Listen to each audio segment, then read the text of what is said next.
Cześć, witajcie ponownie na kanale Wojwak Bricks, a dzisiaj przed Wami zestaw z 2008 roku 8297, samochód terenowy.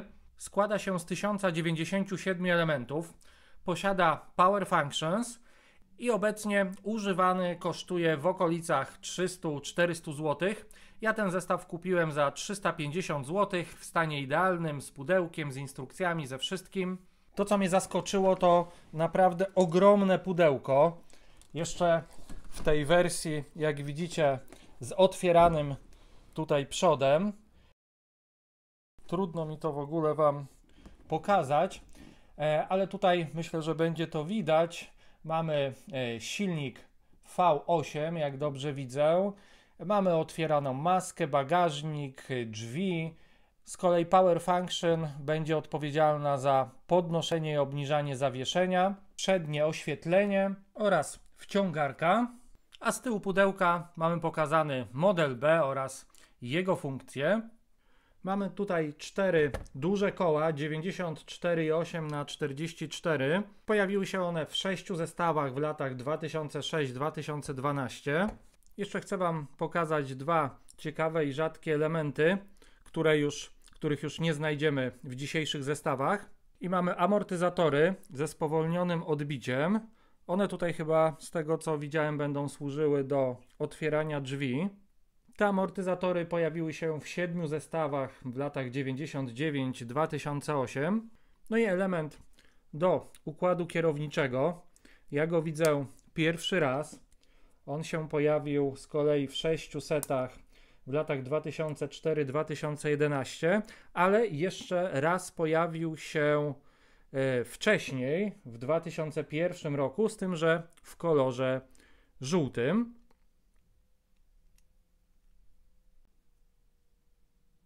Jeśli chodzi o Power Function, to mamy battery box, przełącznik, silnik i oświetlenie. Instrukcja składa się z 3 tomów, no dosyć cienkich, chociaż trzeci tom to tak naprawdę składa się z kilku kartek. Na końcu trzeciego tomu mamy pokazane, jak korzystać z tych funkcji napędzanych silnikiem. Jest oczywiście wykaz elementów i tutaj jeszcze mamy 2 zestawy pokazane z tamtego okresu.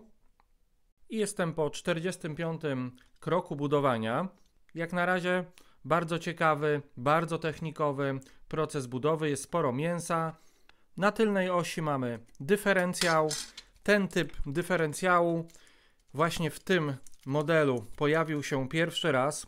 Zobaczcie, jak on jest zamocowany. Wtedy jeszcze Lego w swoim portfolio nie miało ramek 5×7. Następnie moc z tylnej osi idzie nam tutaj do góry przez kardany. Przechodzi tutaj nam przez skrzynię do koła zębatego 8. Nad nim mamy drugie koło 8. Następnie mamy przejście tutaj do szarego koła zębatego 16. Wyjście do góry. No i później do tego koła zębatego podepniemy tłoki. Skręt jest oparty na szarej zębatce, do którego jest podpięte koło zębate 8. Następnie mamy przejście do koła zębatego 16. W sumie przez 3 takie koła mamy wyjście do góry, przejście tutaj i wyprowadzenie na dach przez elementy kulowe. No i przejdźmy do funkcji napędzanych silnikiem. Jak widzicie, tutaj mamy wyjście przez koło 8, następnie mamy podpięcie do sprzęgła, przejście tutaj do koła 12, następnie mamy koło 20 i wejście do skrzyni. I tutaj będziemy sobie przełączać między 2 funkcjami i wyprowadzenia do tych 2 funkcji pokażę Wam na razie bez podłączonego silnika, bo musiałbym co chwilę zmieniać kierunek, żeby mi to sprzęgło nie strzelało. I pierwsza funkcja to jest działanie wciągarki i ta moc idzie nam tutaj, przechodzi do piaskowego koła zębatego 20. Następnie idziemy na górę do czarnego koła zębatego 12. Przejście do przodu. Tutaj znowu mamy dwie 12, gdzie mamy zmianę kierunku i podpięcie już bezpośrednio do szpuli, na której mamy znowu piaskowe koło 20. A po przełączeniu wajchy w drugą stronę mamy wyjście mocy do podnoszenia i obniżania zawieszenia.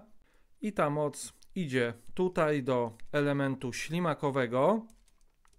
Następnie do tego elementu ślimakowego mamy podpięte duże koło zębate 24. Następnie mamy przejście tutaj do koła zębatego 16. Wyjście na górę.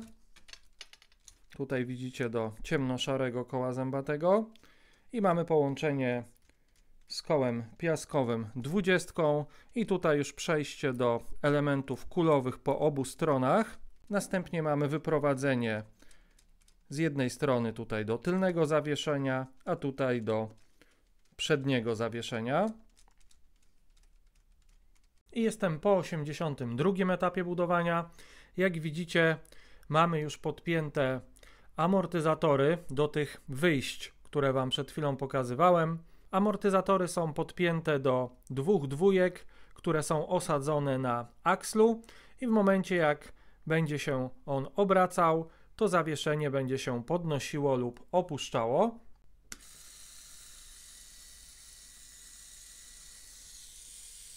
I jak widzicie, w tej chwili prześwit nam się będzie zwiększał, a w drugą stronę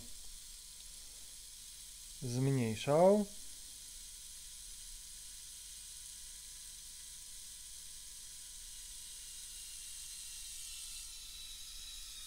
Mamy też już po obu stronach zamontowane amortyzatory, które będą nam unosiły drzwi.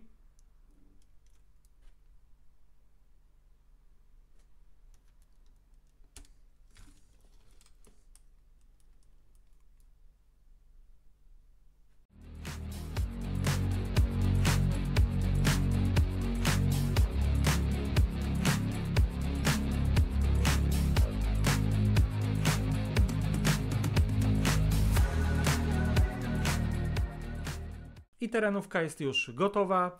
Bardzo fajny, bardzo ciekawy proces budowania, jak przystało na starego, dobrego technika. Sporo mięsa, no i oczywiście ciekawe funkcje, jak to z podnoszeniem i obniżaniem zawieszenia, opcja otwierania drzwi, którą zaraz Wam pokażę. Sama bryła, wygląd również mi się podoba. Trochę zaskoczyła mnie wielkość tego zestawu, bo jest on naprawdę spory. Dobra, przejdźmy teraz do wszystkich funkcji. Najpierw zacznijmy od ręcznych. Skręt jest bardzo zadowalający.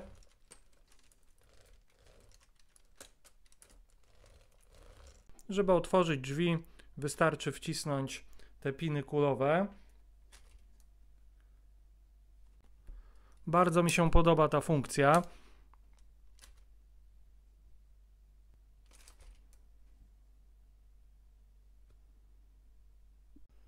Podczas jazdy możemy sobie obserwować, jak działa silnik V8. Możemy sobie otworzyć maskę, żeby go jeszcze lepiej zobaczyć.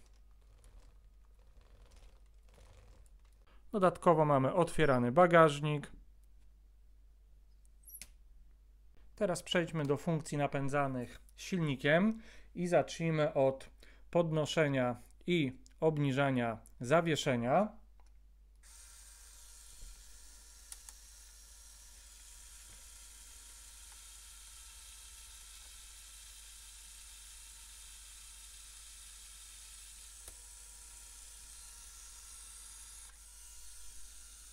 Tutaj zmieniamy sobie kierunek działania funkcji.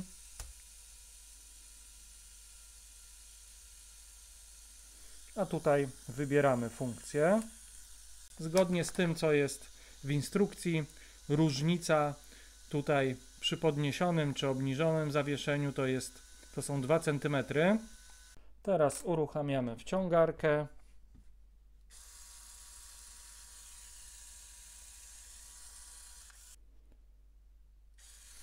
Zobaczmy, jak sobie radzi.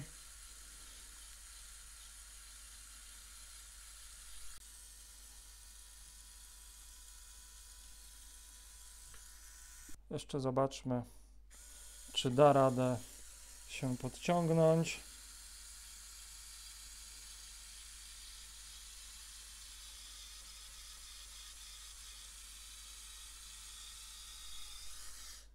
Dodatkowo mamy działające przednie lampy.